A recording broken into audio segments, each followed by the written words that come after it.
आपके हाथ में जैसे ही कोई फाइनेंशियल्स आता है तो आपको बैलेंस शीट समझना है। बैलेंस शीट में आपके पास क्या होता है कि एसेट एंड लायबिलिटी का डिटेल होता है, जिससे आपको ये पता चलता है कंपनी कितनी एसेट ओन करती है, कंपनी के पास कितनी लायबिलिटी है। और दूसरी एक रेशियोज आपको जरूर निकालना चाहिए कि कंपनी की सॉल्वेंसी रेशियो कैसी है। सॉल्वेंसी रेशियो कहने का मतलब यह है कि कंपनी ने कितनी लायबिलिटी ले रखी है, कितने लोन ले रखे हैं अपने ओनर्स कैपिटल के अगेंस्ट में।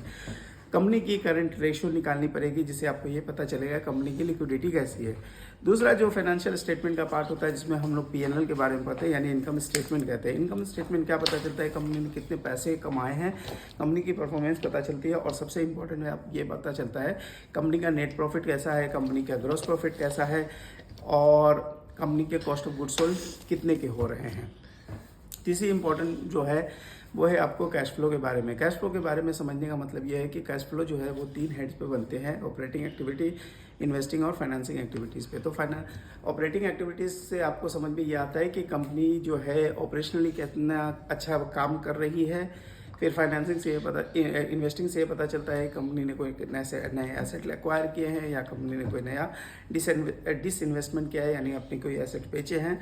और फाइनेंसिंग से ये पता चलता है कंपनी ने क्या नई कोई लोन ली है, या कंपनी ने अपने कोई रीपेमेंट किया है, कंपनी ने कितने डिविडेंड दिए हैं, वो आपको फाइनेंसिंग एक्टिविटी से पता चलेगा। तो मिनिमम ये 3 चीज़ आपको किसी भी फाइनेंशियल्स को रीड करने के लिए देखना पड़ता है। To know more, stay tuned और कनेक्ट करें।